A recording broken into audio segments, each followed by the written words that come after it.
Krypton, then launched off the planet before it was destroyed.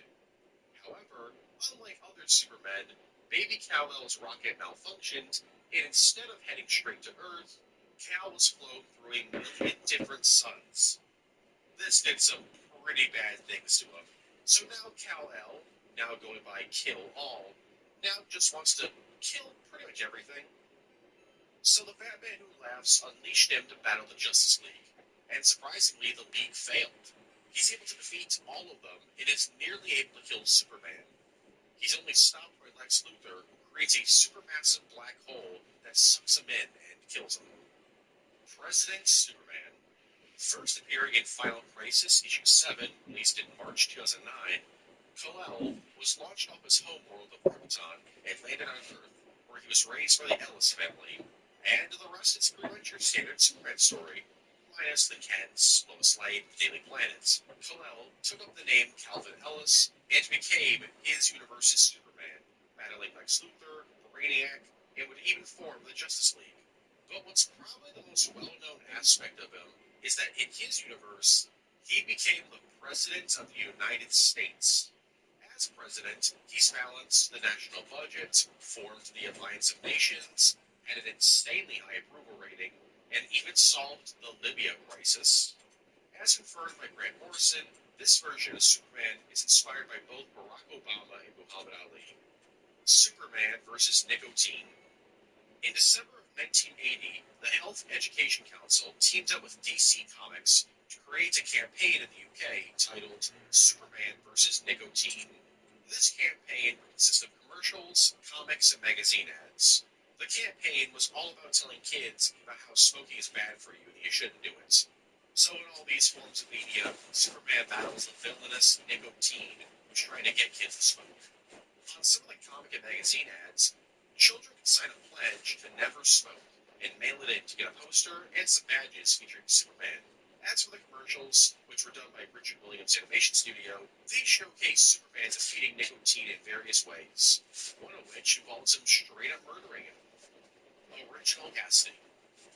Like with all films and shows, the characters featured in all Superman films and TV shows went through various different casting decisions until a final actor was chosen for the role. Here's some of the actors that almost made the cut. For the original Christopher Reeve Superman films, Arnold Schwarzenegger, Sylvester Stallone, Muhammad Ali, Paul Newman, Robert Redford, Burt Reynolds, and Clint Eastwood were all considered for Superman. Annie Archer, Leslie Ann Warren, and Carrie Fisher were all considered for Lois Lane. Dustin Hoffman, Jack Nicholson, and Gene Wilder were considered for Lex Luthor, and Christopher Lee was considered for General Zod. For the DCEU, Joe Manganiello, Matthew Good, and Matt Bomer were considered for Superman. Rachel McAdams, Malin Hickerman, Amanda Seyfried, Zoe Saldana, and Mary Elizabeth Winston were all considered for Lois Lane. Adam Driver, Matt Damon, Tom Hanks, Bradley Cooper, and Joaquin Phoenix were all considered for Lex Luthor. And Viggo Mortensen was considered for General Zod. As for the Arrowverse, Claire Holt, Gemma Dickinson, Elizabeth Lail, and Kayla Compton were all considered for Supergirl. Superman, Secret Identity. So remember Superboy Prime and how he comes from a world where only he has powers and the rest of the DC heroes and villains are just comic characters? Yeah, so what if he didn't become evil? Or I guess more accurately, what if Crisis on Infinite Earths didn't happen? Well, a concept like that was explored in Superman's Secret Identity. This is a four-part miniseries released from January to April 2004 and was written by Kurt Busiek. In this universe, Clark Kent is born on Earth instead of Krypton, and is named as such because his parents, David and Laura Kent, are big fans of the comic book hero Superman. And you know how weirdos will name their kids some dumb, nerdy reference? And the internet always responds to stories like this, going like, boy, that kid's gonna get bullied one day. Well, that exact thing happens to Clark, as people at school love to harass him for his name. That is, until one night he wakes up and he's got Superman's powers. It's not really explained in the story, he just kind of has them now. But anyways, this changes his life, and he becomes a superhero in secret. Flash forward a few years, and he marries a woman named Lois Shudd Hardy, and is later kidnapped by the US government, who want to perform experiments on him. He escapes, and eventually his wife is pregnant, and they're expecting twins. But then the U.S. government comes back and it's like, hey, you're going to work for us, or we'll mess with your family. And so years go by as Clark takes missions for the U.S. government. That is, until he hits his late 50s, as for some reason his powers begin to disappear. But luckily for him, his daughters were born with powers, so they help him save people. Knowing that they'll be able to carry on his legacy and save people, Clark retires, but will still occasionally fly around with his daughters and grandson, just, for fun. Superman's Zoo. In Action Comics issue 241, released in June 1958, we're introduced to Superman's Zoo. Yeah, it turns out that Superman has a zoo in the Fortress of Solitude, or as it was known in 1958, Fort Superman. Most of the animals in the zoo are either the last of their kind or one of the last of their kind, but they're all from different alien worlds. While, yes, they have escaped a handful of times, for the most part, it seems that these animals are relatively happy living in the Fortress of Solitude. Also, Superman has a second zoo in the Fortress of Solitude that's dedicated exclusively to bizarro animals. Superman 1,000,000. The Golden God! AKA Superman Prime. This version of the character first appeared in DC 1,000,000 issue 4, released in November of 1998. This Superman is from an alternate universe where he basically became God. Like he's not like the god of that universe, but he's pretty close to one in terms of power. In this universe, Superman left the Earth towards the end of the 21st century, once everyone he cared about passed away, and thus he traveled the universe and eventually created a new Fortress of Solitude in the center of a super sun. This would greatly enhance his powers, and he returned to Earth in the 700th century, where he'd eventually have Lois Lane resurrected, allowing him to finally be happy again. As for his powers, like I said, they're pretty much godlike. Basically, take your standard Superman powers and amplify them times a million. He's also got the ability to travel through the multiverse in time and space. It's also been stated that he's been to heaven and hell, so I guess he can just, kind of go anywhere. Wix, one platform, any website, unlimited creation. Describe your needs and goals, and AI will transform your tailored brief into a unique website that's ready to perform in minutes. Wix.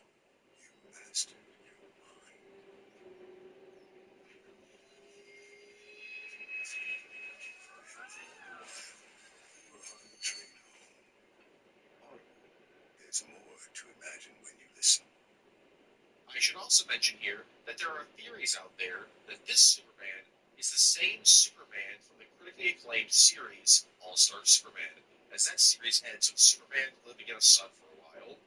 Grant Morrison, the creator of both these versions of Superman, has stated that they did intend for these two to be the same character, but they aren't actually the same. They're from different universes.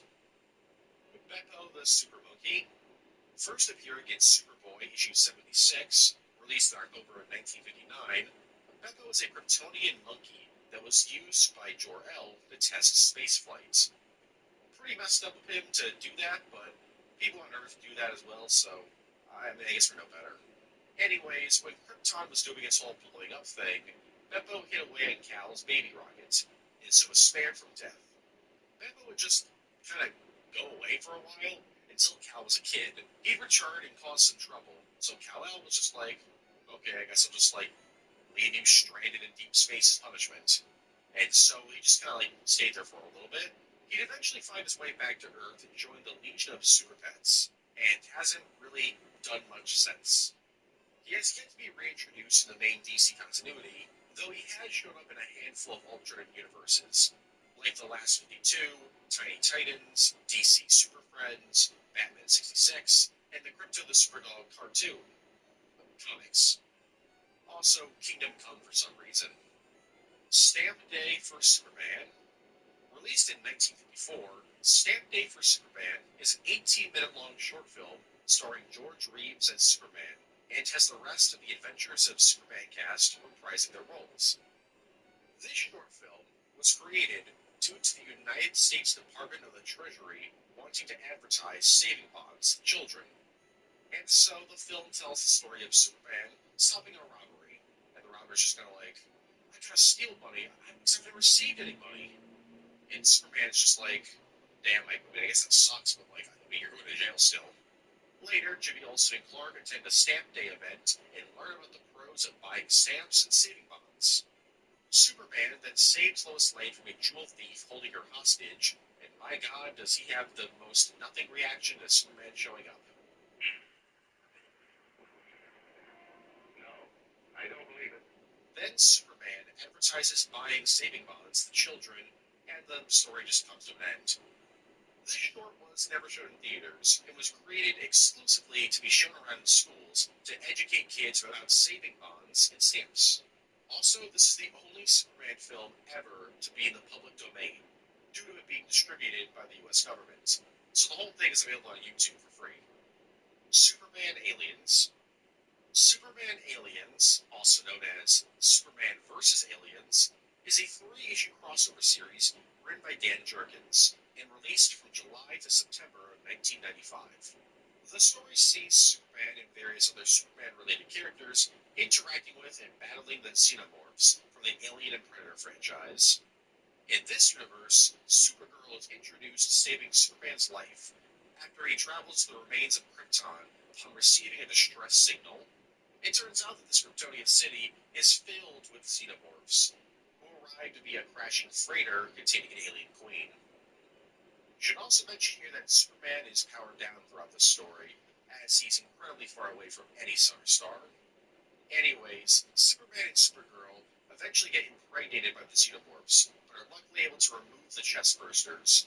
Though during their escape, Supergirl is thought to be killed, though she would show up again in the sequel titled Superman Aliens 2 God War.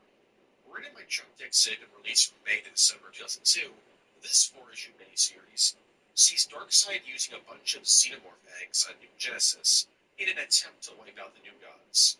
Superman just so happens to be visiting New Genesis at this time, and is able to warn them about the xenomorph threat. And so the New Gods and Xenomorphs battle it out for a while, and the comic ends with Darkseid creating a parademon Xenomorph army that is never followed up on because a third installment never happened. Also, I lied about Supergirl. It's revealed that she does survive the end of the first series, but she's not in the sequel at all, so I don't really know what happens with her. I guess they just, didn't care to bring her back. There was also another Superman and Alien crossover in Superman and Batman vs. Alien Predator, and I talk about that crossover in the first Batman Iceberg. But no, it's not a sequel to these two stories, it's its own continuity.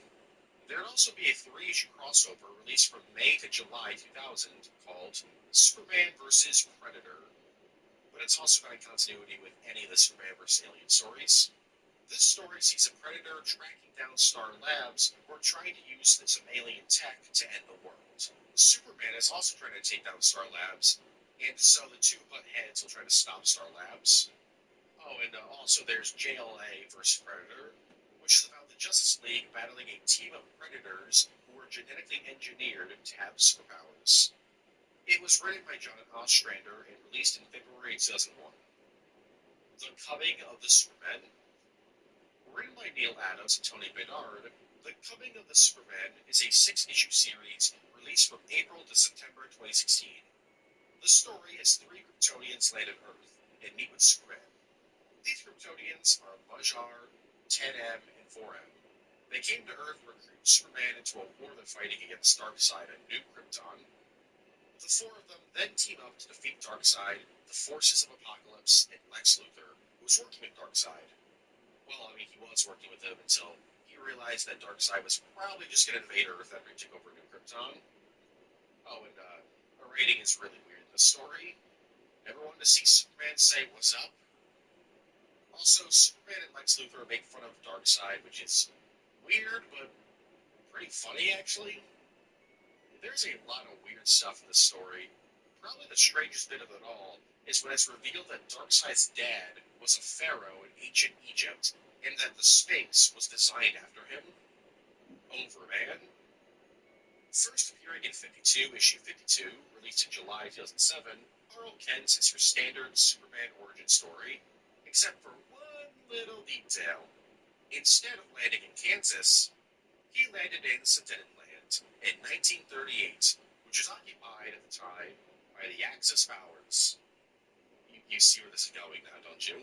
Being taken in by the German government, Kal-El was given the name Karl Kent and the superhero name of Overman. The rocket he flew to Earth in was then taken in by Germany, and they reverse engineered the tech to win World War II. So Overman grew up as a member of the Axis powers, and even became a member of Justice League Axis. There was also Overgirl in this universe, who was a clone of him that he considered his cousin. And if you thought this was the only Axis-powered Superman out there, you would be weirdly very wrong. Years later, in the Multiversity Guidebook, released in March 2015, the world would be reintroduced to Overman, but this time, in his universe, he was raised by Hitler directly, which is very interesting.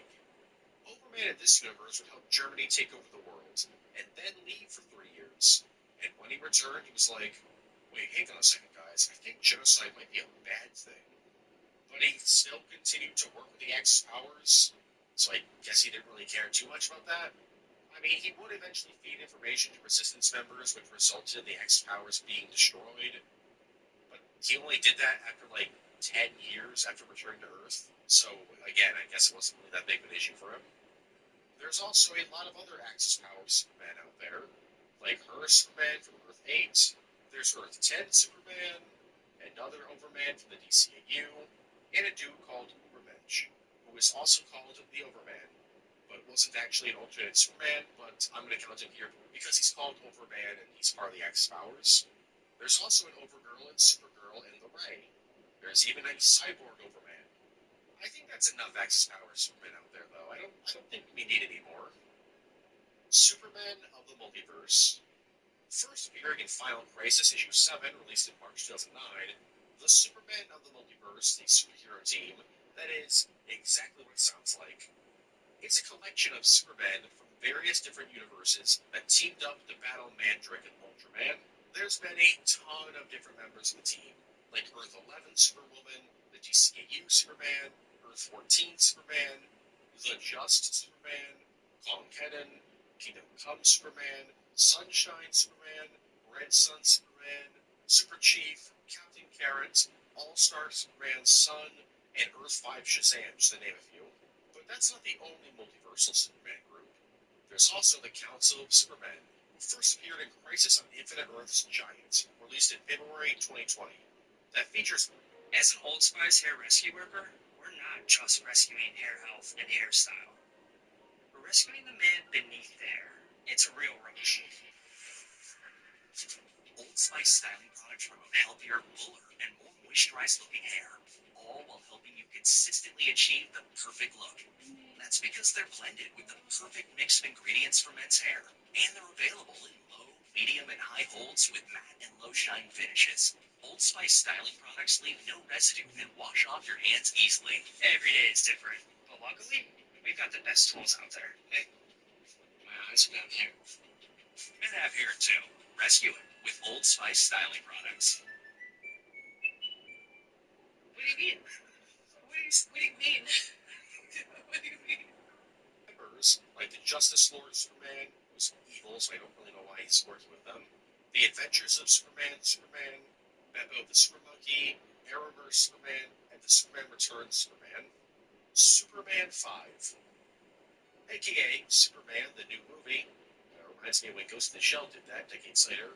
But anyways, written by Cary Bates, this film would see Superman battling Brainiac. After being defeated by Brainiac, Superman would be knocked out, allowing Brainiac to shrink Metropolis down and capture it. Superman is then teleported away by an unknown force, while Brainiac takes Lois Lane as a trophy of sorts.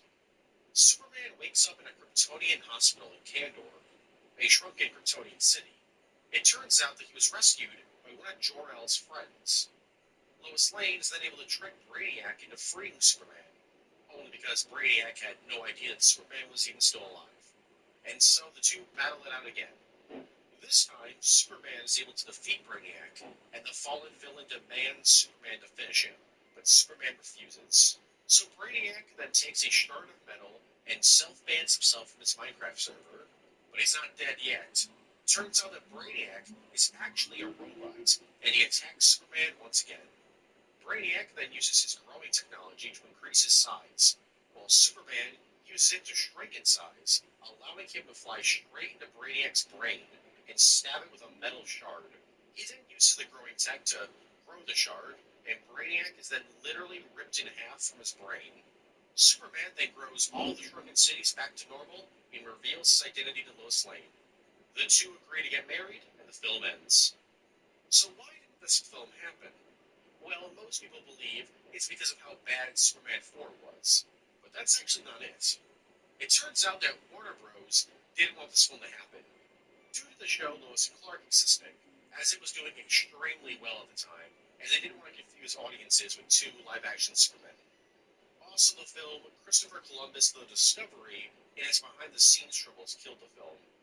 As the Sulkins, the owners of the Superman film rights at the time, had an insane fallout during the production of that film, and so the rights went to Warner Bros. And since they didn't want this film to happen, it didn't happen. Lost original comic. Superman's creation is interesting because technically he's had three different first appearances. The original was a short story titled The Reign of the Superman, released in June 1933, where he appears as a villain, though he doesn't really have anything in common with Superman outside of having powers and being called Superman. As in the story, he's the result of a mad scientist testing chemicals on a dude, instead of being an alien crime fighter. His third appearance is the one we all know, Action Comics issue 1, released in April 1938. However, its second appearance is sadly lost to time, and there's really no hope of it ever being recovered. Superman's creators, Jerry Siegel and Joe Shuster, created a pitch issue for a comic titled The Superman. The two looked around for a publishing company, and would eventually find one, only for them to drop the pair shortly afterwards. And so the two looked around for more publishers, but nobody was biting. And so, enraged by this, Jerry Siegel threw the only copy of the issue into a fire, and so all that remains is the cover of the comic and a rough sketch of it. We don't really know what story was told in this issue, except the fact that this version of Superman would be very different. Instead of being from an alien world, apparently he was just like a normal dude. The Eradicator, first appearing in Action Comics Annual Issue 2, released in June 1989, the Eradicator is a very weird character. He's been a hero, a villain, and an anti-hero. Created as a Kryptonian cultural genocide superweapon, no, really, it was created to preserve Kryptonian culture by eradicating other cultures, thus the name Eradicator. The Eradicator would be used to protect Kryptonians for centuries, until it was taken away from Krypton, where he would eventually encounter Superman on Warworld. Due to Superman being the sole survivor of Krypton, the Eradicator changed its mission to protect him. It originally did this by trying to turn Superman into a Kryptonian warrior. Superman was like, no thank you, and threw it into the sun. The Eradicator would return a few years later and take up a humanoid body when Superman was killed in battle in Doomsday. There, he'd take up the Superman mantle and would stop crime, though he had no issue with killing at all. When Superman returned to life, the Eradicator would sacrifice his life to give Superman more strength. He'd eventually return because, I mean, everyone in comics does. And when he returned, he tried to kill Krypton Superdog, became Krypton Man for a bit, and even battled, was killed by, and then possessed. Though this was actually a different Eradicator that had the original's memories, and also it was a clone of Doomsday, and not Doomsday himself. Well, whatever, it's still pretty significant. In the post-New 52 universe, Eradicator would be reintroduced in Superman issue 2, released in July 2016, where it was created by General Zod to hunt down Kryptonian criminals and tries to murder Superman's son John. Power-wise, Eradicator has your standard Superman abilities, like superhuman speed, flight, strength, etc. However, he can also manipulate energy and can sense beings from other realities. It's also got telepathy, which is pretty useful. Also, I know I've been calling Eradicator a he and an it during this entry. I don't know, man. It's a robot, but the DC Wiki lists Eradicator's gender as male, so I'm just gonna call it both. As for Eradicator's appearances in media, surprisingly, he hasn't really been in a lot of things. He appears in the Death of Superman and Rebirth of Superman animated films, Lego DC Supervillains, the Death and Return of Superman video game, and in Superman and Lois. Superman's red and blue clones. In Superman issue 162, released in July of 1953, Superman creates a machine powered by kryptonite to increase his intelligence in order for him to figure out a way to eliminate all crime. So he uses the machine on himself, but instead of making him smarter, it splits him into two beings. These two clones are named Superman Blue and Superman Red. Together, the two Supermen fix Brainiac's enlarging ray to restore the shrunken Kryptonian city of Kandor, and then create an anti-evil ray that literally wipes out the concept of evil from Earth. Now that he literally can't be evil anymore, Lex Luthor decides to spend the rest of his life curing all known diseases. Superman Red would then marry Lois Lane, while Superman Blue married Lana Lang. The two clones would then create an army of Superman robots to prevent natural disasters from happening, so that they can just retire in peace. Now, this was an imaginary story, basically an Elseworld story before Elseworlds were a thing. Though while called an imaginary story, it actually takes place in a separate continuity, as in the Kingdom Come universe, you can just barely see this universe in hypertime, meaning that this story had to happen in some continuity. But that's not the end of the red and blue clones. You see, decades later, in the one-shots Superman Red, Superman Blue, released in February of 1998, Superman was split into two beings in the main DC continuity by Cyborg Superman and Toyman. These being red and blue clones, known again as Superman Red and Superman Blue. Instead of the imaginary story where they were pretty much just the same person, this time the clones had different personalities. Blue was more intelligent, while Red was way more aggressive. They also didn't really care for each other because they were both madly in love with Lois Lane, overwhelmed by this because, I mean, who wouldn't? Lois snaps at the two and refused to be with either of them, causing the clones to realize that maybe they should go back to being just one guy, but not with a machine or anything. Instead, they returned to one person when Superman's electromagnetic energy was dispersed. You're watching Superman Saturday on Boomerang. To stop the evil doomsday, you need a hero who's more than a man. Booking.com has all kinds of stays for those who love family resorts and for those who do not. Find exactly what you're looking for. Booking.com, booking.yeah.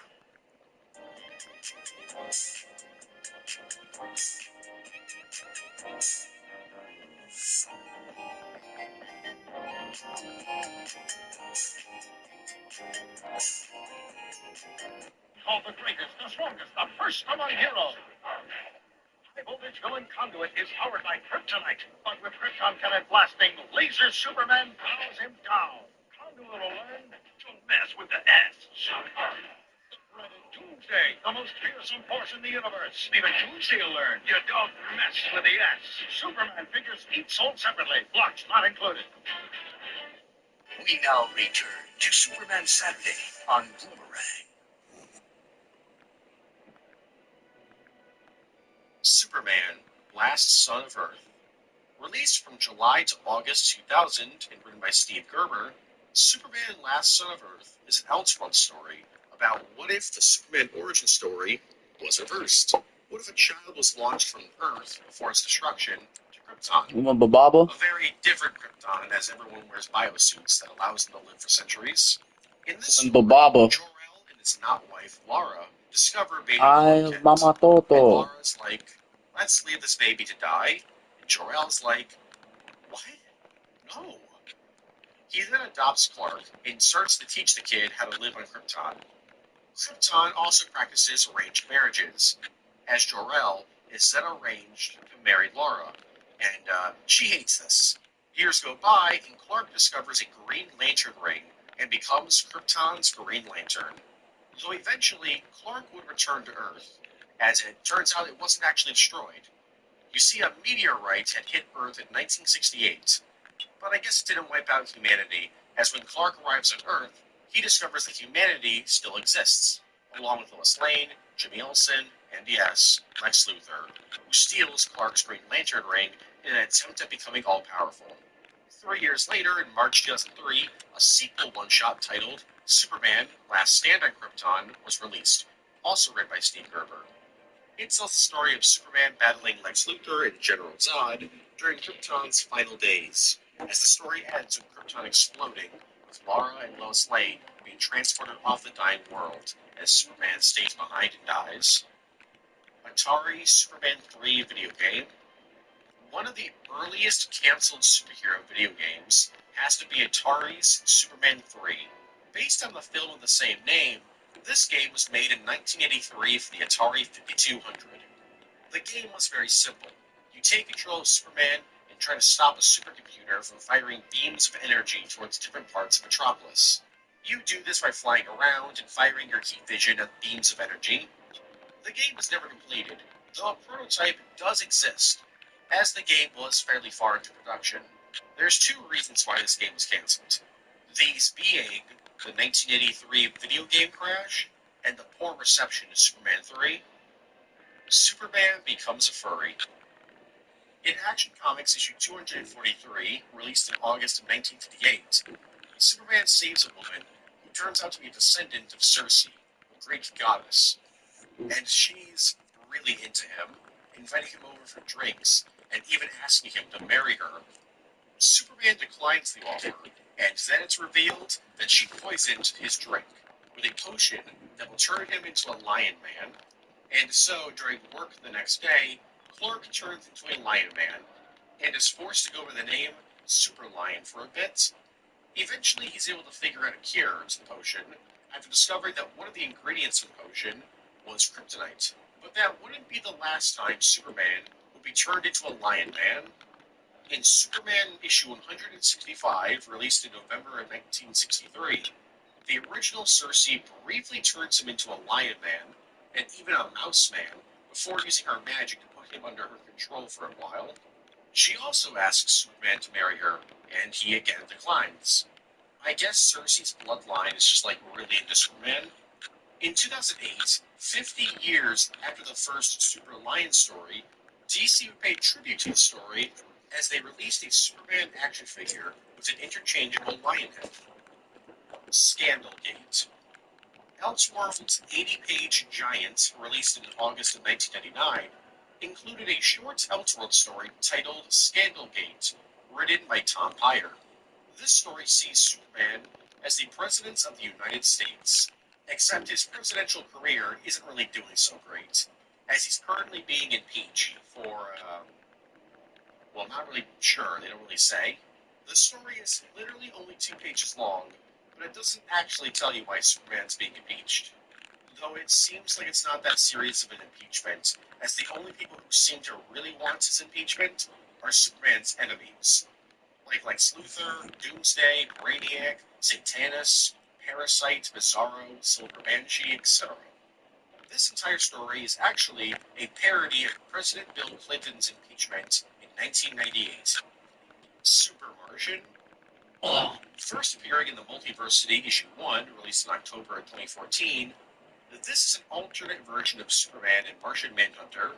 He's both Martian and Kryptonian, so he has the powers of both species, such as super strength, speed, and telepathy. He's part of the Justice Titans, his universe's version of the Justice League, along with the Superman of the Multiverse, and is dating his universe's version of Batman, who's a combo of Bruce Wayne and Lex Luthor. And honestly, that's kind of it. He's only appeared a handful of times. Cancelled The Adventures of Superboy TV show. In 1961, a pilot was filmed for a show titled The Adventures of Superboy. This show was created to capitalize on the success of the series Adventures of Superman, which ended 3 years earlier in 1958, though it's unknown if the show was intended to be a prequel to it. The pilot tells the story of Superboy defeating the ABC gang. The pilot wasn't picked up, and the show never filmed any more material, despite there being 12 more scripts being completed. Though, like the Super Pup series, this pilot has been released, though only in the small build and complete series box set. However, there is actually another way to view this pilot. In Superboy issue 88, released in April 1961, a story is featured titled The Saddest Boy in Smallville, which is directly based on the failed pilot. Elseworld's Finest, Supergirl and Batgirl, released in September of 1998 and written by Barbara Kessel, Matt Haley, and Tom Simmons, Elseworld's Finest, Supergirl and Batgirl is an Elseworld story that basically tells the story of what if Superman and Batman were women, well, kinda. Instead of Bruce Wayne and Kal-El being Batman and Superman, Bruce Wayne isn't a superhero in this universe, but is instead a billionaire who's Batgirl's boyfriend, while Kal-El was abducted by Lex Luthor while a baby, and was used in LexCorp's bioelectric research. So he's dead, and so it's Kara, who was adopted by a Wonder Woman in this universe, who's taken over as the main Kryptonian hero, while Batgirl is Barbara Gordon, whose parents were killed by hitmen hired by Lex Luthor. The story starts out with Batgirl forcing Gotham City to be sealed off from the rest of the world in order to keep it safe from metahumans. She's, however, forced to have some metahumans enter Gotham, as the Justice Society is escorting Lex Luthor to give a speech at a ceremony. Once there, Joker takes some venom and attempts to kill Lex Luthor under orders from Emil Hamilton. They kidnap Luthor, which causes Batgirl and Supergirl to team up to fight him. They eventually find the three villains and battle it out. There, they're able to defeat the villains, and Batgirl is able to expose Lex Luthor to the rest of the world, destroying his reputation. Now with the three villains behind bars, well, two of them, as Lex Luthor was able to buy his way out of prison, Batgirl and Supergirl have become the best of friends. Also in this universe, Elvis Presley is the President of the United States. Didn't know where to throw that in, so there you go. Krypton Season 3. Krypton is a show that I keep forgetting happened, lasting 20 episodes from March 21st, 2018 to August 14th, 2019 on the Sci-Fi Channel. It was a show about Superman's grandfather, Sigel, and Krypton's downfall. Though it also had a lot of time travel elements to the show, so it was about a lot of things. It featured a lot of characters, like Doomsday, Brainiac, General Zod, and even Lobo. After a mixed first season and a fairly positive received second season, Sci-Fi canceled the series. Though a third season was already being outlined when it was canceled. According to Cameron Welsh, Krypton's showrunner, Season 3 was going to be about Brainiac on Earth, raising Jor-El to be a superweapon. Red kryptonite would then be used on Kryptonians, resulting in an illness that would make them fertile, known as Virus X. This virus would be created by a sentient AI named Oracle. General Zod would willingly be sent to the Phantom Zone. Various Hawk people would be introduced, notably a woman named Nisa, aka Hawk Woman. The Eradicator would be introduced and battle Doomsday. And finally, the season would end with General Zod leaving the Phantom Zone with Nod and Ursa. I'll leave a link to an Instagram post detailing more stuff about Season 3 in the description below. Riot. First appearing in Superman the Man of Steel, issue 61, released in October of 1996, Frederick von Frankenstein was your average guy born into a family of scientists. He was put under a ton of pressure to succeed in both school and his career, so after a while he snapped and was like, okay, I'm going to make two of me so that I can do things faster and better. He went on to use his uncle's phase shifter, and it kind of worked. The phase shifter awakened a gene in him that allowed him to duplicate himself. It also really messed up his face, so he permanently looks like a skeleton. Duplicate man. And made him unable to ever sleep, which drove him insane. Because of all this, he was thrown out of his home and began doing crime under the name Riot. Superman would quickly learn that anytime any damage was done to Riot, he would just create a clone of himself. Although, to call them clones isn't quite accurate, as technically, they're all him. It's just one collective consciousness that controls them all. Because of this, all damage or pain he takes gets spread across all the bodies that he currently has active. But he also gets more powerful when he gets more bodies, so all that...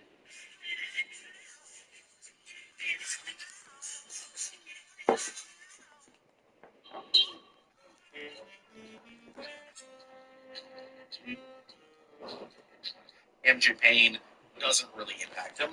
Riot would return to the New 52 universe in Green Team Teen Trillionaires issue 1, released in July of 2013. A comic run that I literally had no idea existed until now. Riot would also go on to appear in Superman Batman Public Enemies and the Superman Returns video game. Also, this dude is like extremely similar to Twice from My Hero Academia. I can't be the only one that sees it. Superman becomes Nova. In World's Finest, issue 178, released in September of 1968, Superman loses his powers. This makes him pretty upset, despite Batman, Robin, and Green Arrow trying to cheer him up, being like, it's okay not to have any powers. I mean, we don't have any powers, and look at what we're doing. But Superman still isn't really taking it well, and so takes up a new superhero identity called the Nova. The Nova's whole gimmick is that he uses his cape to fight. So think the cape. God, I've always wanted to reference that on this channel. Does anybody remember that show? Hell, did anyone watch it? Anyways, Clark runs into some issues while being Nova. Notably, he keeps forgetting to use his full strength, as now that he doesn't have super strength anymore, he can punch people as hard as he wants. Because of this, he gets beaten up and is captured by the villain, Socrates. And Socrates is just like, you're gonna work for me, or we're gonna tell the world that not only is Nova Clark Kent, but also Superman was. The story continues in World's Finest issue 180, released in November of 1968. In this issue, Clark gets a mind control device implanted in his neck, and Socrates has him face off against Batman and Robin. Also, he has him going back to being Superman. Batman and Robin are able to defeat Superman and free him from the mind control. Meanwhile, Socrates puts a bomb in the Batcave, but is killed by the very same bomb as he tries to escape the Batcave when Batman, Robin, and Superman show up to stop him. Superman then gives up the Nova mantle and decides to continue being Superman even without his powers. But it turns out this was all an imaginary story that takes place in an alternate continuity, so it doesn't really matter at the end of the day. The Hobby Robber. Featured exclusively in Action Comics issue 73, released in June 1944, the Hobby Robber, aka Lucius Fruits, is a criminal who specializes in stealing bizarre objects and demanding a ransom for their return.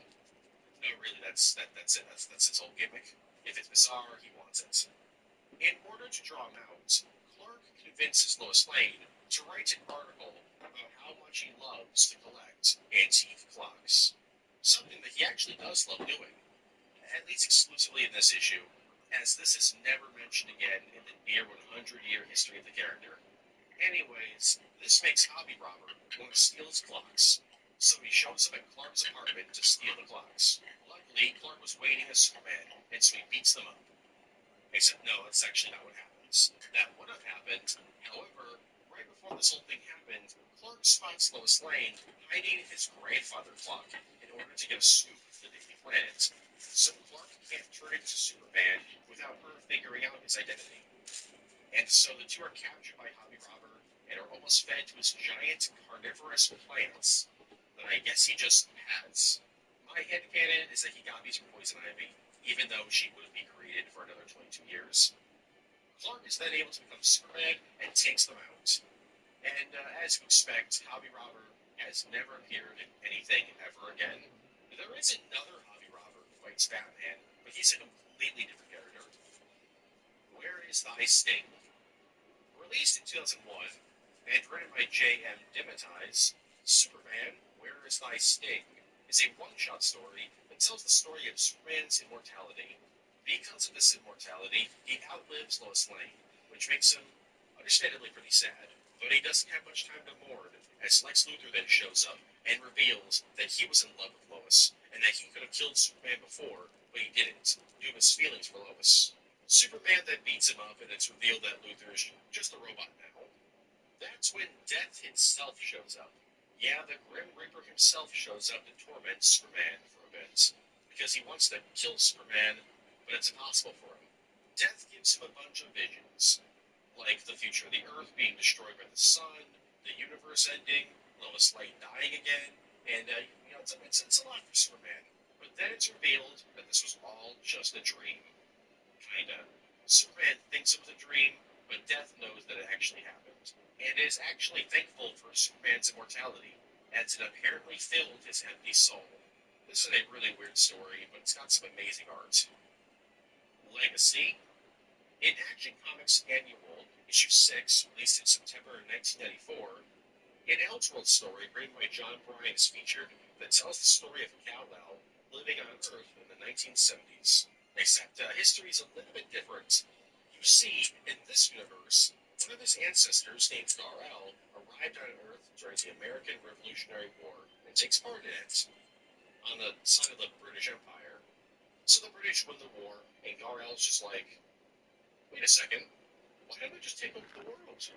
And so he does. The world bows to him. He's even got little Superman armbands. Now back to Cal.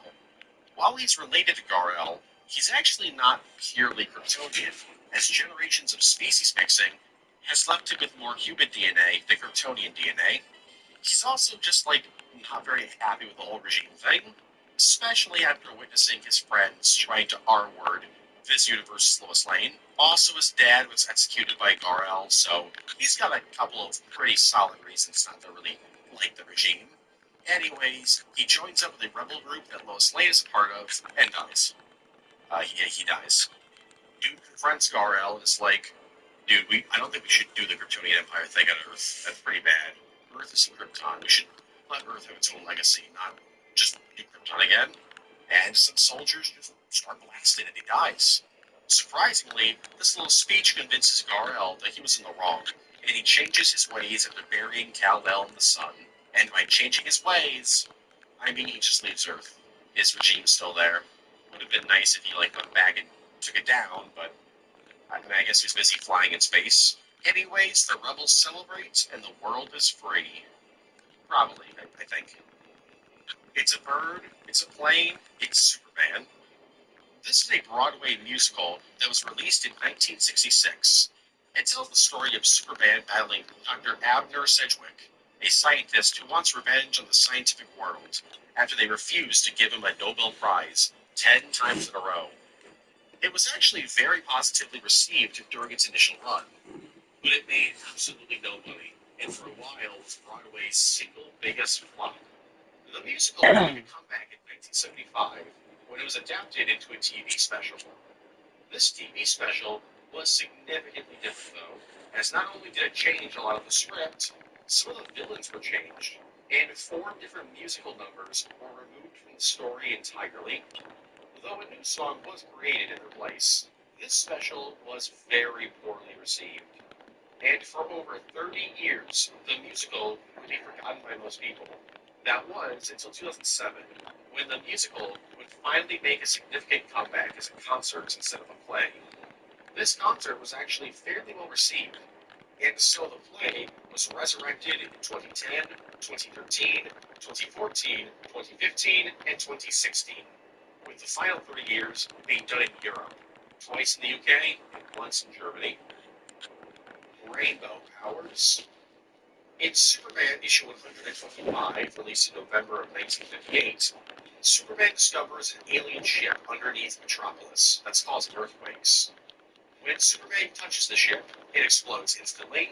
This explosion really messes with him, as soon afterwards he realizes that his standard powers, except for flight, have disappeared, and now all he can do is fire rainbow beams from his hands that cause people to instantly surrender.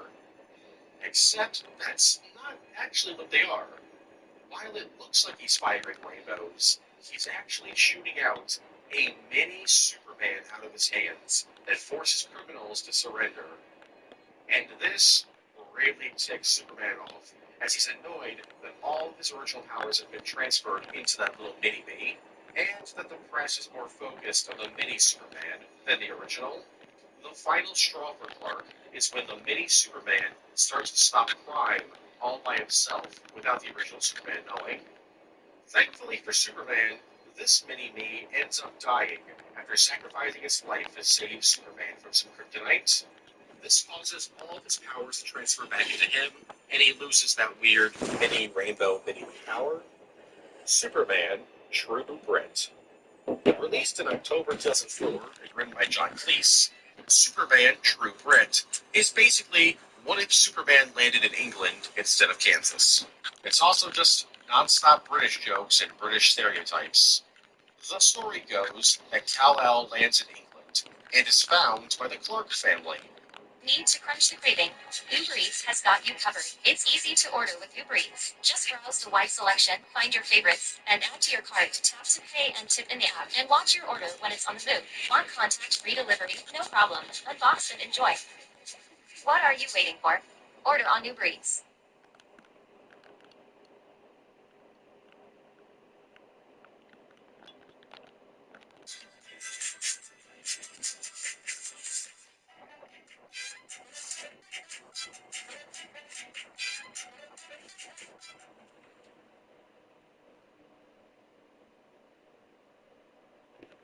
Who raise him as Colin Clark. As Colin grows up, his powers begin to get stronger, which causes a lot of issues for his family. Eventually, he's able to get his powers under control, for the most part, and travels to university. He also impales a dude with a cricket bat by accident. Colin then meets this universe's Lois Lane and Perry White, and joins the tabloid company, the Daily Smear, a not-so-subtle parody of the Daily Star. Life seems to be going pretty well for Colin, except for that whole cricket incident. After a while, Colin decides to use his powers for good and becomes Superman with an extremely bad costume.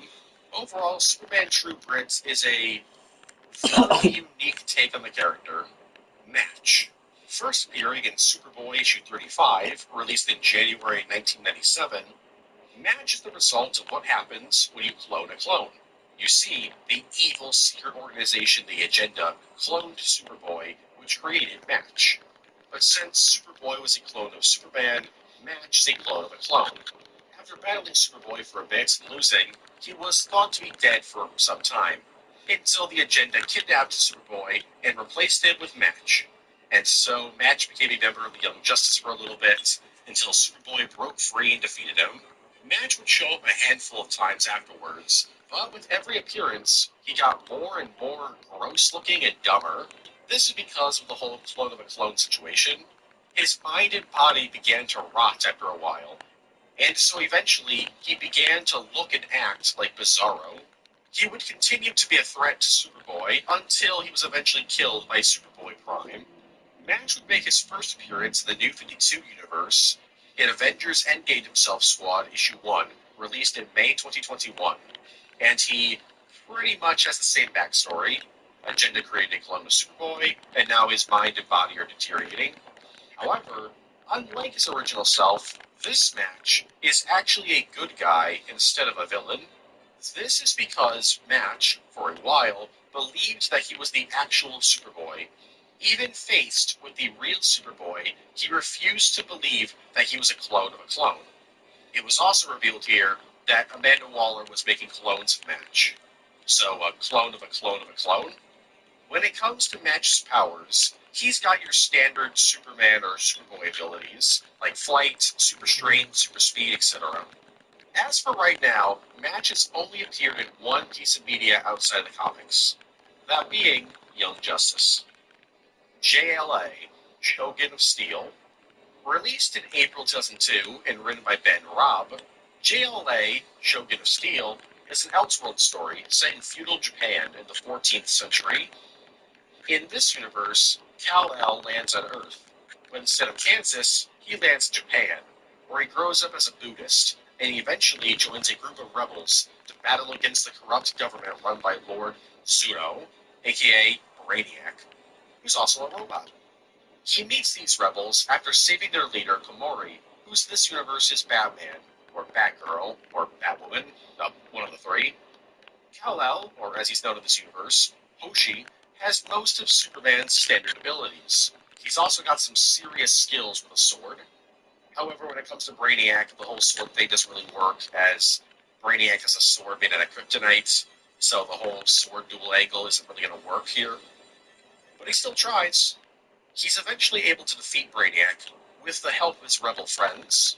The way he defeats Brainiac is really brutal. I mean, he literally throws him into the sun. Remember, Brainiac's a robot in this story, so Hoshi's technically not killing anyone. And so, Hoshi and the Justice League then swear to defend Japan from all who try to harm it. I'm really surprised that this hasn't gotten an anime adaptation yet. You'd think after Batman Ninja, DC would greenlight a Shogun of Steel film, but I guess not. The Superman Revenge Squad. First appearing in the Adventures of Superman issue 543, released in February of 1997, the Superman Revenge Squad is pretty much Superman's version of the Sinister Six. After being defeated again and again, various villains are brought in by Morgan Edge to work together to take down Superman. This squad doesn't really do too well, as they just can't get along, and so they fail. Morgan Edge would then revive the team with new members, and the team would fail again. But then Lex Luthor rolled in and created his own version of the team with new members to battle General Zod. The villains who have been a part of this team include Maxima, Bizarro, Anomaly, Barrage, Bod, Metallo, Riot, Rock, Parasite, Misa, and Superman. Yes, Superman himself joined the team to fight off Zod. In the post-New 52 universe, this team was brought back in Action Comics issue 978, released in June 2017, with a much more powerful team consisting of Cyborg Superman, General Zod, Eradicator, Metallo, Mongol, and Blank. Who's Blank? He's some guy that Superman beat up in the New 52 and just randomly showed back up as part of a team consisting of some of Superman's most well-known and powerful villains. It's like if Iguana was part of the Sinister Six. I should also mention here that the Morgan Edge version of the team wasn't actually the first group to be called the Superman Revenge Squad. In Superboy issue 94, released in January of 1962, the world of DC was introduced to a group of alien criminals and warlords who went by the name Superman Revenge Squad, and surprisingly appeared quite a few times.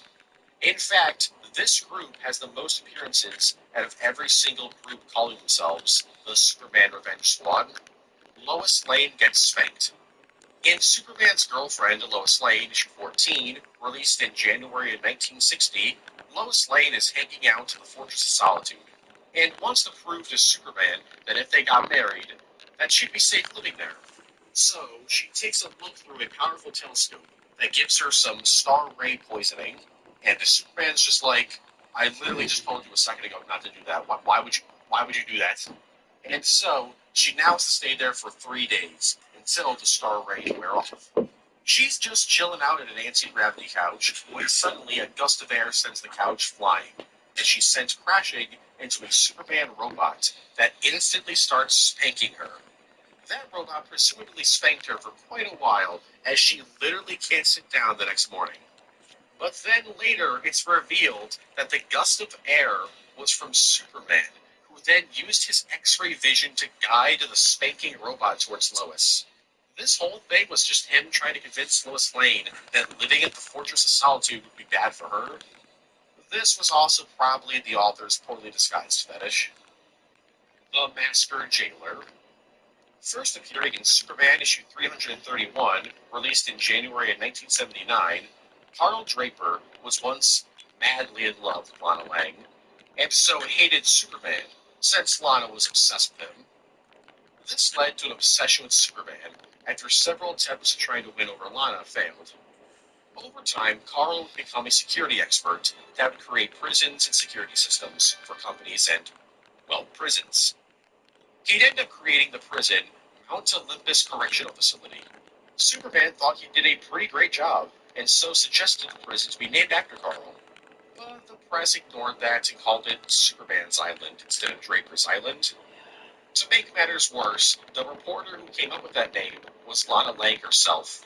This was the final straw for Carl, as he then became the villain, the Master Jailer.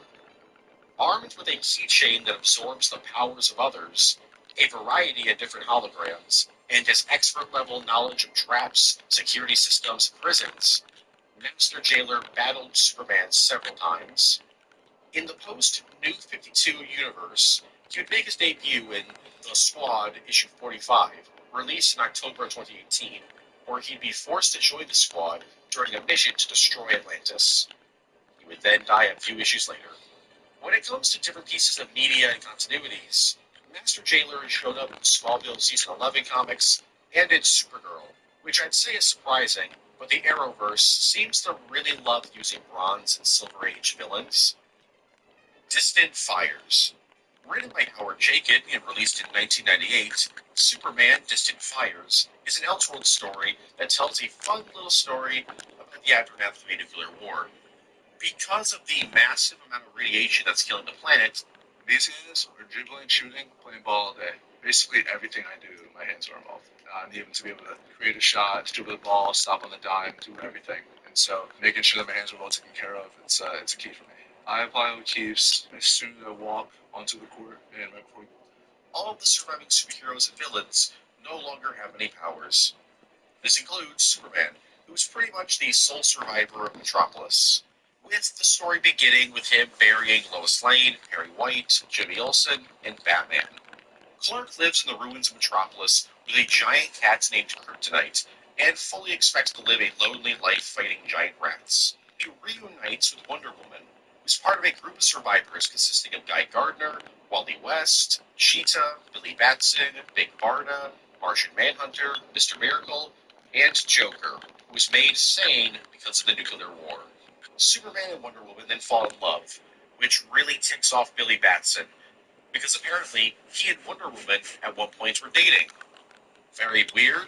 Like he's an adult now, but I mean, she knew him when he was a kid, but he was like transformed to an adult at the time. So it's complicated and weird.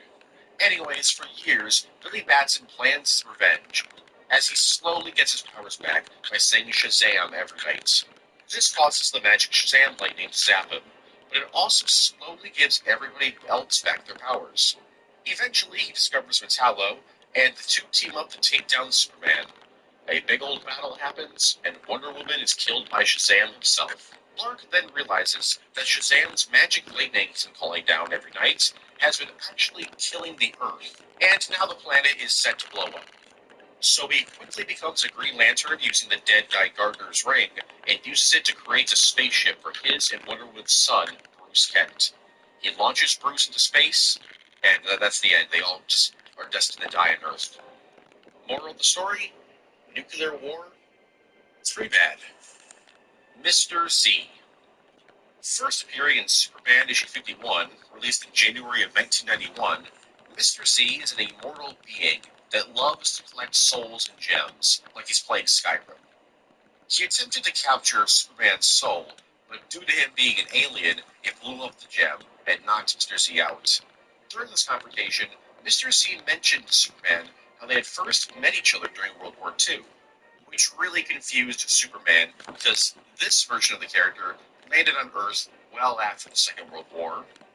This mystery would be solved when Superman was then transported back in time to Germany in 1943, where he saves a family from a German general. This general, turns out, is Mr. Z, and Mr. Z was just about to finish an atomic weapon for the Axis powers. Superman, of course, stops him, and Mr. Z uses a prototype atomic bomb to send Superman back through time to present day. And that's kind of it.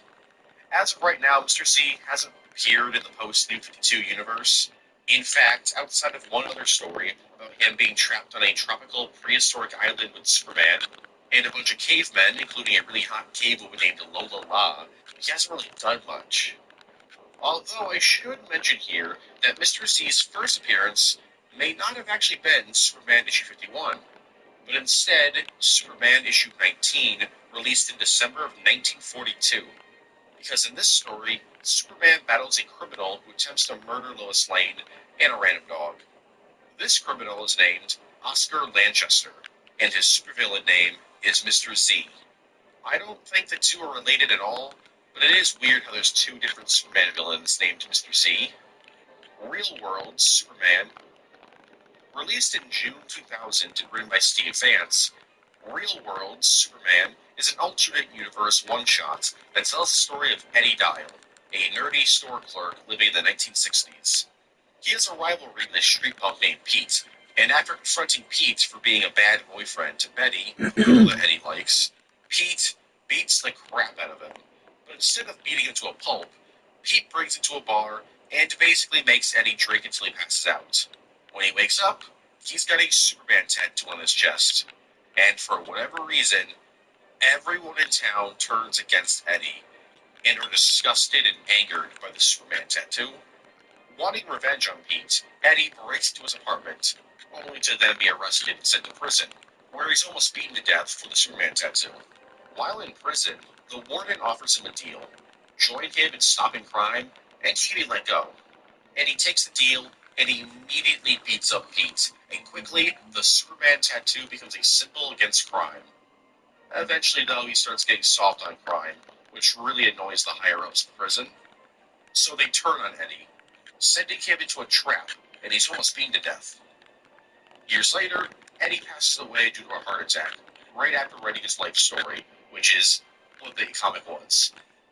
Titano the Super Ape.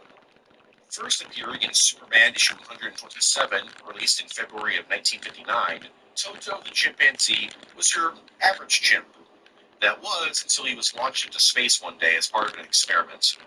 There in space, Toto witnessed a kryptonite meteorite smash into a uranium meteorite, and all that radiation from collision was absorbed into Toto. Now, in real life, Toto would have gotten an extremely painful and slow death. But since it's in a comic book, Toto returns to Earth and is fine. Until he starts to grow to the size of a kaiju, kidnap Lois Lane, and starts terrorizing Metropolis as Titano the Super Ape. Superman would come in and battle the King Kong knockoff, only to discover that Titano had the ability to fire kryptonite beams from his eyes. Lois Lane would then trick Titano into wearing oversized lead-lined glasses, which would then allow Superman to beat him up. And by beat him up, I mean throw Titano back in time to prehistoric Earth. There, poor Toto would stay for the rest of his life. Toto would return in the New 52 universe in Superman issue 3, released in January 2012, and he has a new origin story, being the result of genetic mutations by a mad scientist. Toto, or Titano, has appeared in various different pieces of media, like Superman the Animated Series, Justice League Action, the 1988 Superman cartoon, and the New Adventures of Superman. Cryptothrax.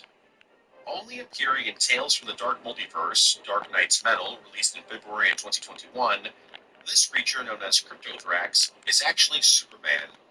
You see, in this universe, the Element X armor that the Justice League wore in Dark Knight's Metal ended up corrupting them.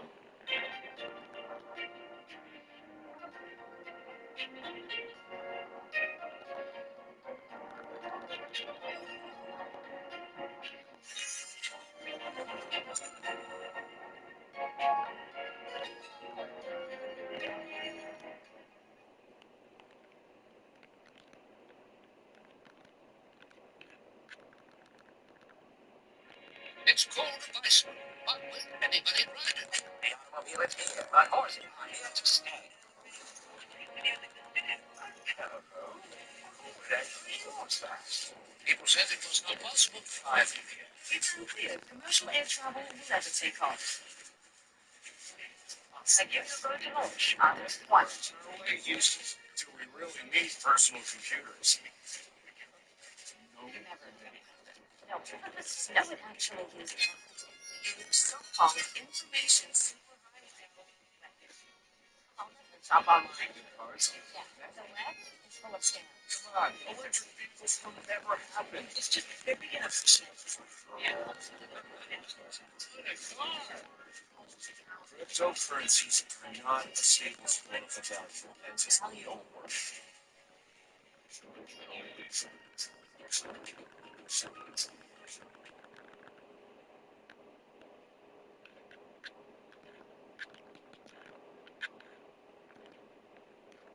And turning them all into monstrous beasts. Cryptothrax would eventually be killed in a battle with Nightwing, who stabs him with a kryptonite guitar pick. And that's it. Just a really gross Superman monster that dies because of a guitar pick. Superman Cal. Released in March of 1995 and written by Dave Gibbons, Superman Cal is an Elseworld story about what if Superman landed in the Middle Ages. Here, Cal works as a blacksmith for a while, and he eventually meets Lady Lois, this universe's version of Lois Lane. The two fall in love, and eventually Cal asks her to marry him. All is going well, until Baron Luther shows up and is like, "Hey Cal, congrats on the winning. That's pretty awesome. But did you know the rule of where the Baron or the King of the land gets to bang the bride on winning night? It's a pretty cool rule." Not wanting to be cut, battles Luther, but is easily defeated because Luther's armor has kryptonite on it that he found in Cal's crashed baby spaceship. Upon waking up the next day, Cal discovers that Luthor had taken Lois, attempted to R-word her, and then when that failed, beat her to death. Yeah, the story takes a fairly dark turn here. And so, Cal decides to kill Luthor and storms his castle with an entire mob of rioters. During this battle, he takes boiling oil to the face and just shrugs it off. The two duel and end up killing each other. Cal is then buried alongside his would-be wife, and his sword goes on to become Excalibur. Not the happiest Superman story, that's for sure. The Super 7. Adventures of Superman Annual 6, released in August of 1994, introduced an alternate universe called the Super 7. This Elseworld story takes place in a universe where Earth has been invaded and enslaved by an alien empire known as the Malazarem.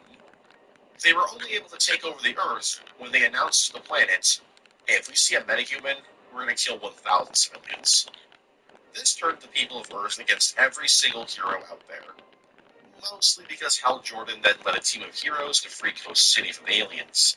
They succeeded, but in response the aliens killed 7 million people, including Lois Lane. And so the heroes of the world would go into hiding while the aliens took over. With the heroes gone, Lex Luthor and some other non-metahumans attempted to defeat the aliens. They were slaughtered, with Lex just barely surviving and becoming a being called Metallics. Eventually, Lana Lang becomes the Director of Human Relations, which is kind of weird that they would have that position when the rest of humanity is enslaved. Like what relations are they having with the aliens, you know? But it turns out that Lana is actually helping a growing resistance movement. Teaming up with Jimmy Olsen, the pair are able to locate and convince Superman to return to the resistance. Superman eventually agrees to join them, and then they recruit Wonder Woman, Batman, Superboy, Hal Jordan, and Wally West to the cause. Together with Lex Luthor, they become the Super 7, a group of heroes who work with the Resistance to free Earth from the alien invaders. They eventually succeed in saving humanity, but in the process, Superman, Wally West, Wonder Woman, and Batman all die. Superboy, Lex, and Hal Jordan are all that remains of the team. And so the Super 7 becomes the Super 3. But then Hal Jordan leaves to locate more metahumans, so it becomes the Super 2. Matrix. First appearing in Superman issue 16, released in April of 1988, Matrix is a very weird character. Remember how I said earlier in the video that at one point DC really wanted Superman to be the sole survivor of Krypton? While it affected the DCAU, it really affected the comics, as when a new Supergirl was introduced, she couldn't be from Krypton. So instead of coming up with an explanation like, oh, she's right, another world that was like a Kryptonian colony world, it was decided that she would be a shape-shifting creature known as Matrix. Matrix was created by Lex Luthor from a pocket dimension. Matrix would then be sent into the main series DC Universe by Pocket Dimension Lex in order to recruit Superman to help them battle some Kryptonian criminals rampaging in the Pocket Dimension. Superman would help out, but the Pocket Dimension would end up being wiped out. Now orphaned, Superman invited Matrix to live in the main DC Universe, where she'd take up the mantle of Supergirl. And like I mentioned earlier, would begin dating Lex Luthor's son, who was actually just Lex Luthor in disguise. She would continue to be Supergirl for quite a long time, until eventually she merged herself into a dying woman named Linda Danvers. Matrix's story would continue, but only in the body of Linda Danvers. Supergirl, the Earth-born Angel. First appearing in Supergirl issue 1, released in September of 1996, Linda Danvers, like I said, merged with Matrix, became Supergirl. Linda's life before becoming Supergirl was very dark, as originally she was just a normal person who would eventually begin dating a cultist named Buzz, and he had her join his cult. This would lead to her doing some pretty horrible things, and eventually be kidnapped by Buzz and murdered as part of a ritual. That's when Matrix showed up and fused with her. Linda was now forced to live with two different minds and memories, hers and Matrix's, which wasn't something easy, but she would eventually be able to live with it. She would continue to be the main Supergirl for quite a while, and in her final years, she would be separated from Matrix, but was able to keep the Supergirl powers, but she wasn't able to keep her Earthborn Angel fire powers. Oh, did I not mention that? When Matrix merged with Linda, she became the Earthborn Angel of Fire. It turns out, when two beings are merged together at the point of death and beyond all hope, they become an Earthborn Angel. As the Angel of Fire, she was given new powers like teleportation, flame vision, and was even given wings made of fire. Like I said earlier, she would be separated from Matrix, so she would lose these powers and the status of being an Earthborn Angel, but she was one for quite a while. With her spending so much time as both Supergirl and an Angel of Fire, she spent a lot of time in both the standard superhero side of DC and the supernatural side. You're watching Superman Saturday on Blu-ray. Superman. Oh, you tell me why Superman that might have tasted so great. Never. So free throws. So free. Oh, my.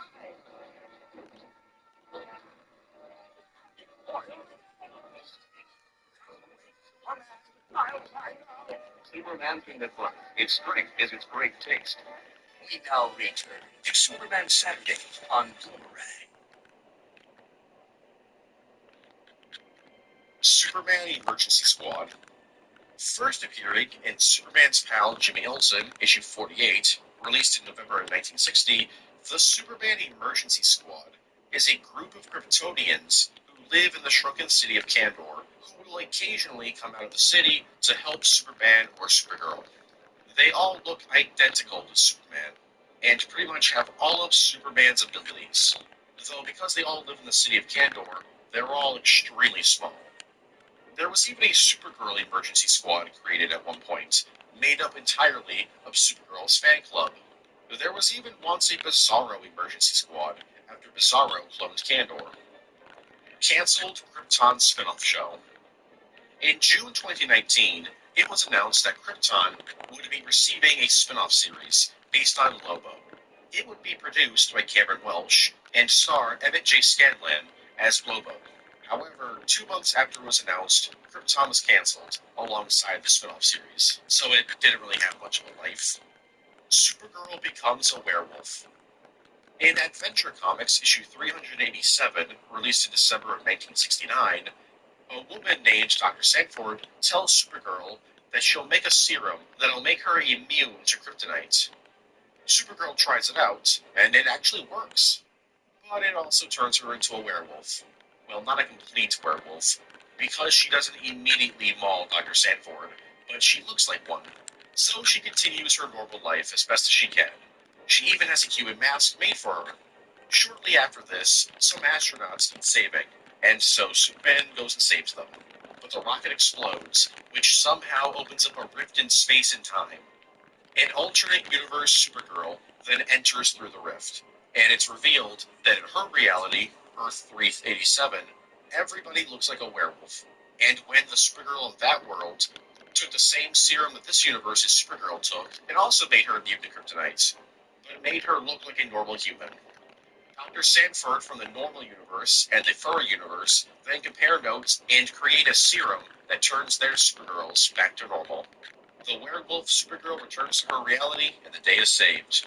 But what about the rift in space-time? Well, Supergirl is able to seal it shut with her heat vision, because that's a thing that Kryptonians can do, apparently. By the way, Dr. Sanford and Earth 387 never appear or are mentioned again. Side note, Superman has this weird alien friend millions of light years away from Earth. It's never explained who he is, and he never shows up again, but I think he looks pretty funny. Brother Eye Superman.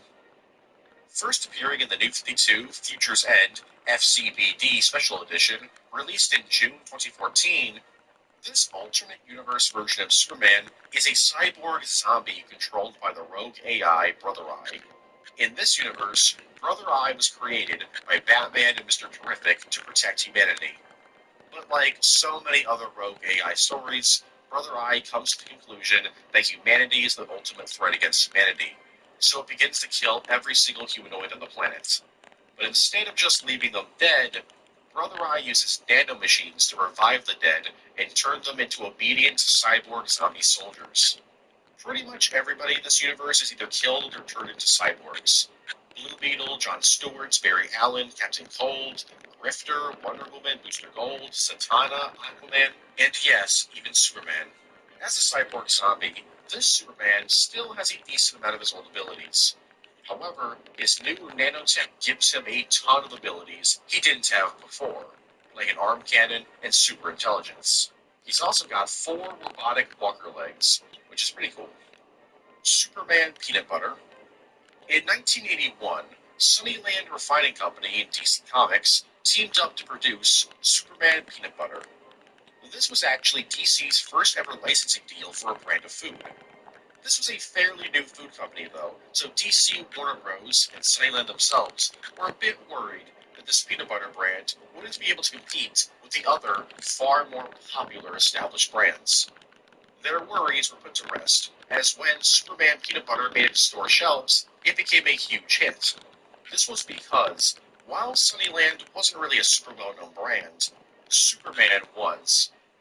And so, people just bought it because they liked Superman. Despite it being fairly popular, they stopped producing it in the late 1980s. As for the food itself, it wasn't really anything special apparently. It was just your standard peanut butter. Though according to the commercials, it had great strength that came from its taste. Kryptonian Claws. In Action Comics issue 289, released in June 1962, Supergirl decides that she wants to play matchmaker for Superman, because she thinks that he'll never find love. So she travels back in time to arrange a meeting between Superman and Helen of Troy, because she's the daughter of Zeus, and was known at the time for being the most beautiful woman ever. This doesn't really work out at all, so Supergirl then takes Superman to the future, where she's like, you should go date Saturn Girl. And so, Superman starts making out with her, only for Lady Man to show up and say, dude, that's my wife. So the duo return to their time, and Superman tells her that if he wants to get married, it would have to be with someone who's as super and lovable as Supergirl. But we can't get married because we're cousins. There are certain countries where that's allowed, but on Krypton, that's unlawful. Superman then leaves, and Supergirl's like, okay, I'll use the computers in the Fortress of Solitude to find Superman a perfect girlfriend. I'm just going to stop real quick and say that this is one of the weirdest interactions in all of comics.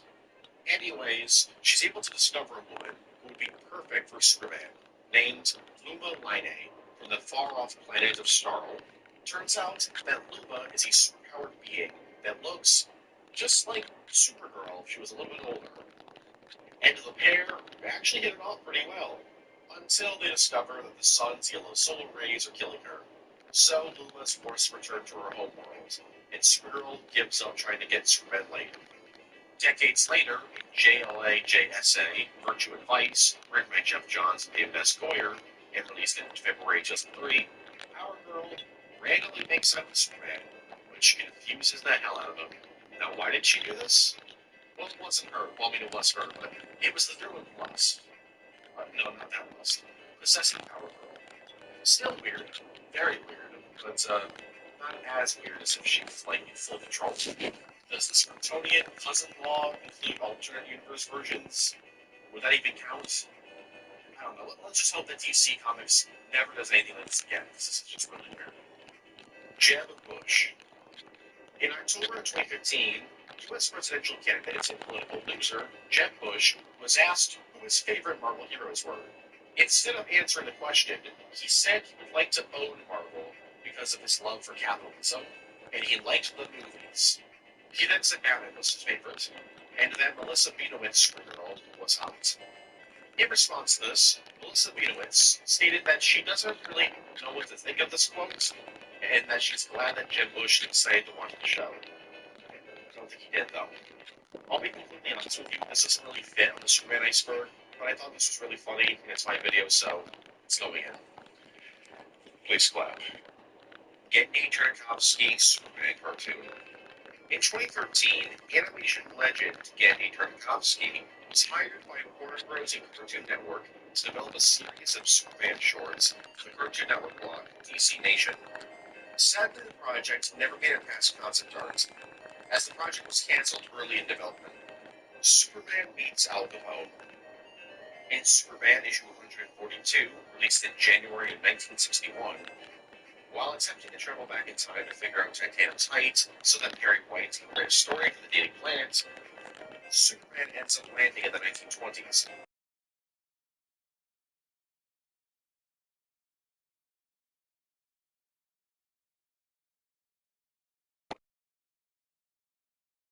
In this hired by Al Capone. And so Clark plans to stop Al Capone by acting as a double agent, messing with his plans from the inside. While working under Al Capone, Superman has to fake a cop's death and deliver illegal bootleg alcohol. It's all going pretty well, until the criminal that Superman has been pretending to be, Vincent, is mentioned on the radio, stating how he's in jail. Al Capone and the rest of the gangsters then instantly jump to the conclusion that Superman is an FBI informant and try to kill him. Superman's just like, alright, I give up. I guess I'll just let him get arrested for tax evasion. Superman then leaves the 1920s, and Al Capone is eventually arrested for tax evasion. Unforgiven. Released in May 1994 and written by Christopher Priest, Unforgiven is an Elseworld story that tells the story of what would happen if the Kryptonian Empire invaded Earth and occupied the planet. In this universe, Kal-El is originally part of the Kryptonian Empire, but after spending years of hearing about various war crimes and authoritarian actions being enacted by the Empire, Kal eventually turns against his own people and sides with Batman, who is one of Earth's final freedom fighters. Bruce has been fighting the good fight for roughly 30 years at this point, so he's a much older Batman. And speaking of old folks, the Kents also exist in this universe, and they're just one of the many, many slaves forced to work for their Kryptonian overlords. Anyways, once Batman is captured by Lex Luthor, who is siding with the occupied forces against his own people, he's freed by Superman. As a freedom fighter, Kal-El takes up the mantle of Superman and teams up with fellow resistance fighters like Lois Lane, and is eventually forced to face off against Luthor and his own father, Jor-El. Honestly surprised that Kal-El didn't turn against the Kryptonians sooner. I mean, they forced him to wear this every day. Like, what is this? Lex Luthor kills Abraham Lincoln. In Superboy issue 85, released in December of 1960, Clark attends an event in honor of Abraham Lincoln Day. While there, he's like, what if we were to save him? So he travels back in time to 1865 and attempts to find Lincoln. Instead of fighting the president, he discovers Lex Luthor, who's got some red kryptonite on him. It turns out he's here because he was being chased by Superman for the 1960s. So he went back in time to hide.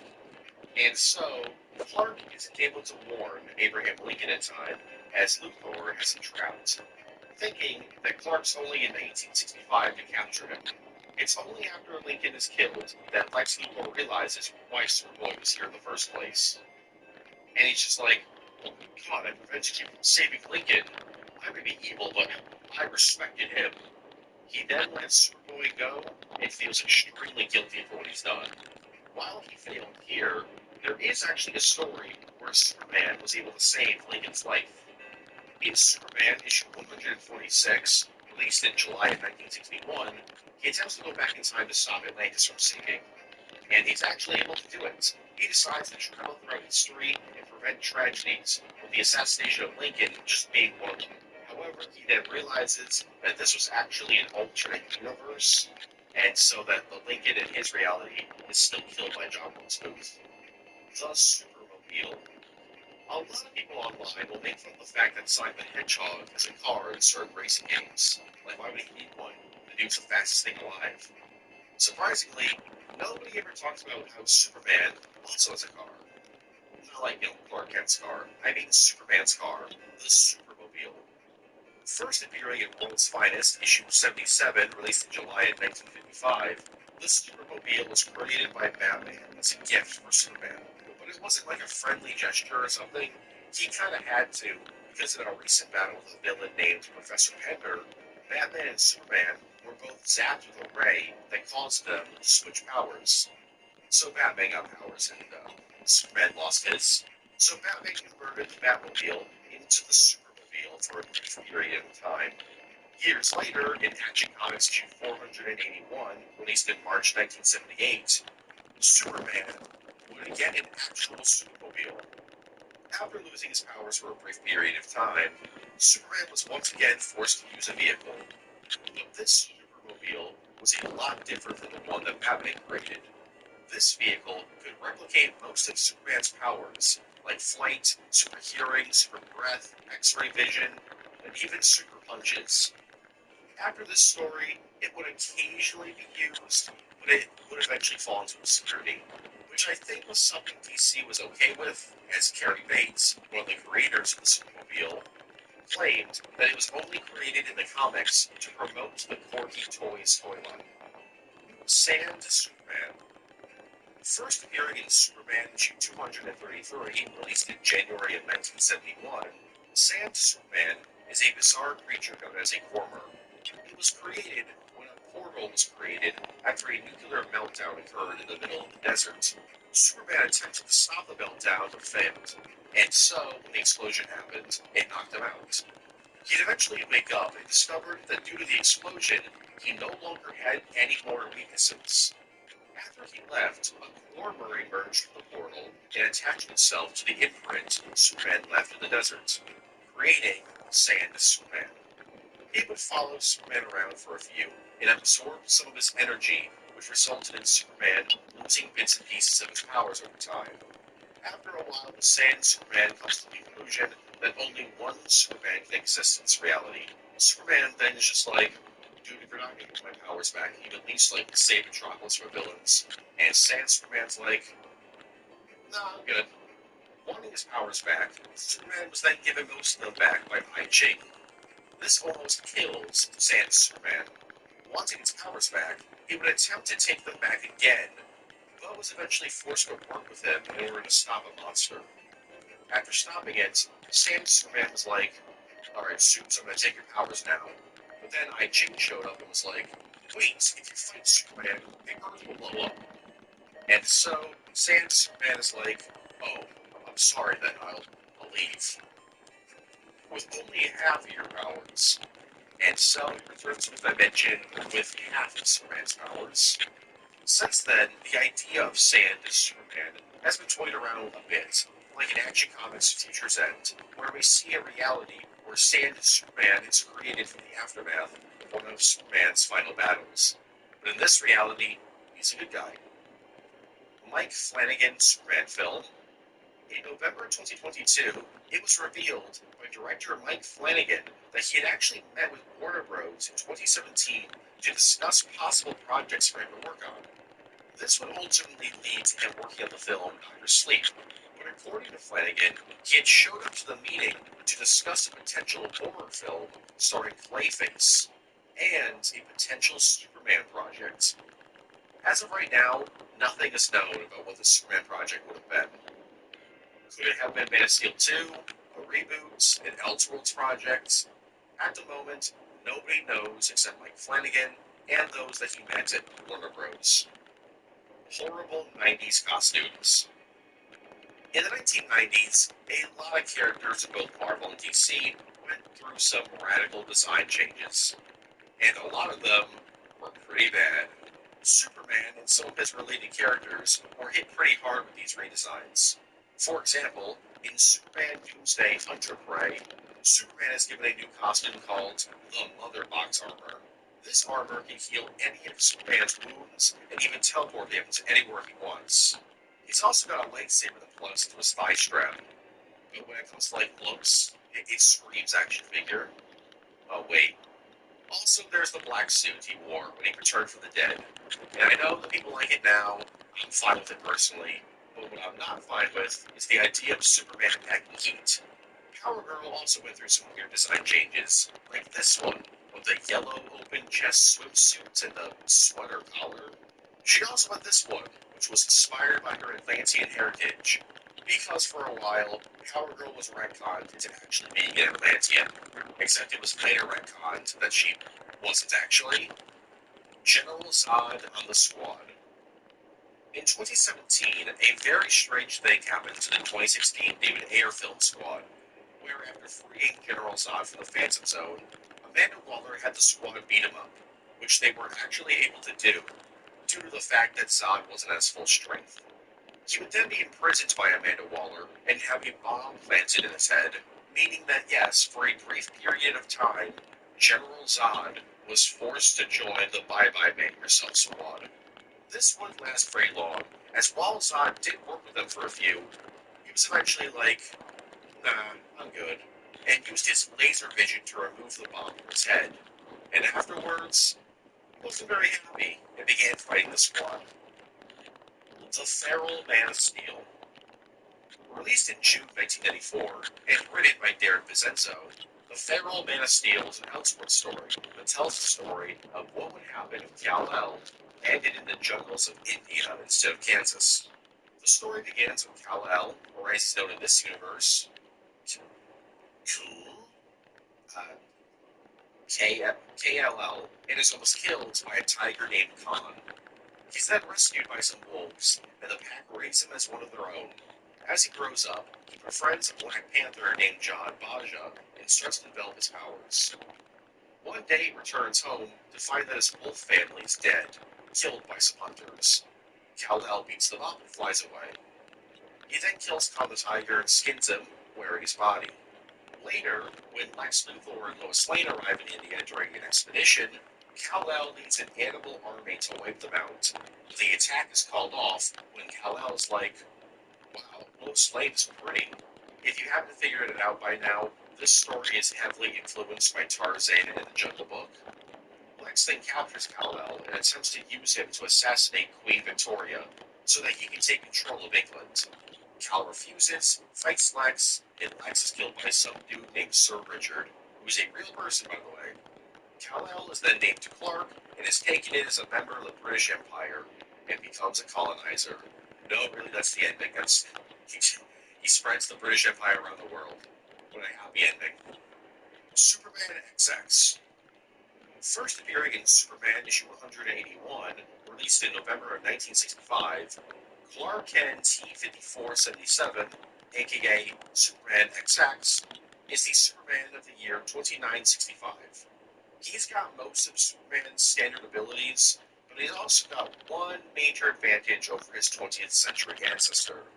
He's immune to kryptonite, though he does have a kryptonite alternative, the Earth's oceans. It turns out by the year 2965, humanity will have a war called the Pollution War, which will end up making the world's oceans toxic to people. I wish I could say this was unrealistic. Anyways, his main villain seems to be Muto, a time-traveling alien, and also Joker XX, because I guess everybody in 2965 is just like, we gotta put XX after everything. Batman XX even shows up to help Superman XX battle Joker XX. During this battle, Joker XX gets struck by lightning and dies. It also turns out that Joker XX killed Batman XX's dad. To wrap this entry up, Superman XX actually appeared a handful of times in comics, with his most recent appearance being in Superman issue 136, released in July of 1998, where he battles some robots. Super Brother against Super Brother. In Superman issue 200, released in October of 1967, an imaginary story about Superman and his brother Hyperman was told. Well, it was originally an imaginary story, but like a lot of the imaginary stories, it was later retconned into being another universe. This one being Earth 200. Anyways, the story goes that in Kryptonopolis, the capital city of Krypton, that Brainiac is shrunken, but don't worry, in this universe Brainiac is actually a good guy. Kal-El and his brother Nor-El were part of a competition to see who would become Earth's Superman. Nor-El would end up beating Kal-El in the competition, and so he became Superman and took up the alternate identity, Ken Clemson. Nor-El would do a pretty good job as Superman, until he'd eventually be beaten up with some kryptonite, which required Kal-El to travel to Metropolis and save him. The two bros teamed up and the day was saved. Kal would then take up the mantle of Hyperman and the secret identity of LeBlanc and fight crime in Canada. Supergirl and Comet the Horse. So Comet the Horse is well known for being Supergirl's horse. But what many people forget is that he's actually not a horse. He's just a centaur that looks like a horse. Originally, Comet was a centaur named Byron, who was turned into a horse by the sorceress Circe. But in Circe's defense, it wasn't actually her fault. Some wizard swapped the potions around, and he just ended up becoming a horse. But Circe thought it was her fault, and so gave Byron a potion that gave him immortality and superpowers. Then he was launched into space in an asteroid, where he'd be freed by Supergirl centuries later. Byron would become obsessed with Supergirl, and would later reunite with her, which would lead to the pair teaming up. Byron, now known as Comet, would eventually meet a wizard, who would give him the ability to turn into a human whenever a comet passed by Earth. He didn't tell Supergirl about this new human identity, and so when Supergirl saw him, she fell in love with him, without knowing that he was her horse. By the way, Byron in his human form made out with Lois Lane once, and she was really into it. So Kara unknowingly fell in love with a horse. But surprisingly, she's not the only Supergirl to fall in love with a horse. Because of course not. Years later, Linda Danvers, the Earthborn angel that I talked about earlier, fell in love with a dude named Comet. Who's Comet? Well, it's not Comet the horse. This is the combination of a dead horse jockey named Andrew Jones and a woman named Andrea Martinez. And because they were combined, they became an Earthborn angel. Before being combined with Andrea Martinez, Andrew Jones had an accident that almost cost him his life, and was only saved by combining his DNA with horse DNA that turned him into a horse-like humanoid. And so when they combined, they took the form of a centaur. But he wasn't always a centaur, as he was originally just a dude who'd swap between Andrea and Andrew's personalities, and looked relatively human. Linda would only be in love with the Andrew personality while he looked like this. Comet would only become a centaur after being tortured by the Earthborn Angel of Light. So I guess in all fairness, this Supergirl didn't fall in love with the horse. She just fell in love with a dude named Comet, who was the combination of a dead horse jockey mutant and a random woman who would eventually become a centaur. Sunman. Sunman is a cancelled side-scroller action game that was planned to be released in 1992. Developed by EIM and published by Sunsoft, this game was mostly completed before its cancellation. Now you might be wondering why I'm talking about this game, since Superman is in it. Well, it's because Superman was originally going to be in the game. In 2008, the game's director, Kaiji Ano, confirmed in an interview that Sunman was originally going to be a Superman game, much like Sunsoft's two Batman games. During development of the game, DC backed out of the deal, and so EIM had to remove all traces of Superman from the game.